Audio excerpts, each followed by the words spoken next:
What's up, Tiger fans? This is Big Al from the Morgan Thomas Show, and tonight is the very first installation of Big Al's Bets, a new segment we're going to do here where I'm going to take picks against the spread. I will do over-unders, see if I can take on Vegas and beat the big boys. Okay, what I'm going to do is I'm going to find games from across the country that I like. I'm not going to any specific conference, big games, little games. I don't care. I can do it all, and that's what I'm going to do here for you. Hopefully, we can get have a lot of fun out of this. Gamblers, get in this.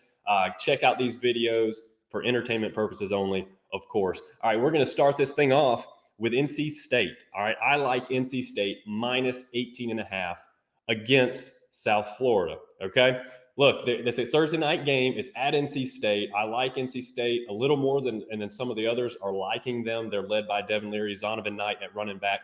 I think they're going to have too much for South Florida. Look, I'm pulling for Jeff Scott's team and all as a former Tiger, but I just don't think they're there yet, and I don't know that they're going to be there for another couple years. So I'm going to take NC State minus 18.5 points. Another Thursday night game I have App State minus 10 versus East Carolina. They're actually playing in Charlotte, Bank of America Stadium. I think the Mountaineers have proven that they have a track record of being able to compete with the big dogs out there. They've done it before. Everybody remembers the Michigan game from so long ago.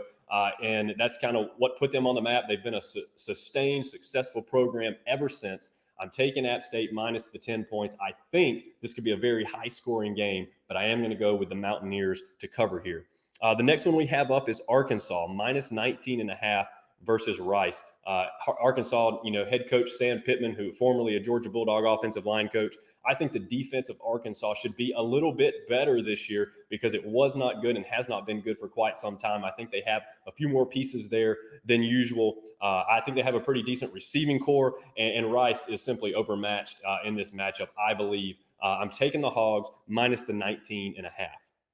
Next up, we have one of the biggest matchups of the weekend, Alabama versus Miami. Alabama is minus 19.5 in this game, and I am rolling with the Tide. All right, look, every year we hear about Miami and how good they're going to be or if they've got a chance to make some noise. I have yet to see it. They seem to get rolled when they play with the big boys.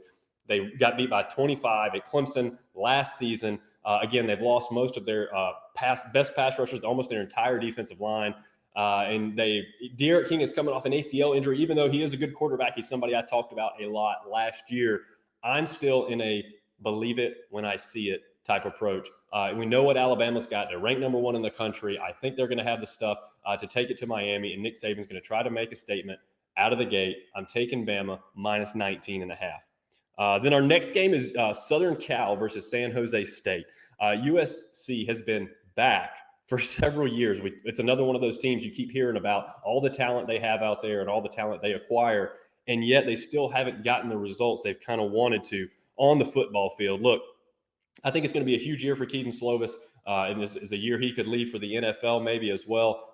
It's a quarterback-driven game. I think USC has the much better quarterback in this matchup. San Jose State did look decent in their first one of the season, but against that was a bad Southern Utah team. So I'm not taking too much away from that. I am taking the Trojans minus 14 in this one. And last but not least for this week, I am taking the Ole Miss Rebels minus 10 versus the Louisville Cardinals. Matt Corral, the Rebel offense, has been unbelievable, and their defense has been equally as bad. So I think there's going to be a lot of points scored in this game.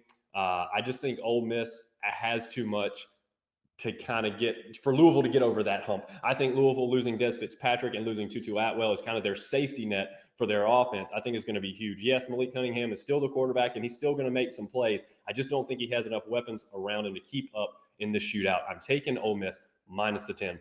Ladies and gentlemen, that was it. Big Al's Bets, week 1. All right, check us out on the Morgan Thomas Show Thursday nights, 7 to 8. Check us out on Facebook, on YouTube, or live, 105.5 or 97.5 The Roar.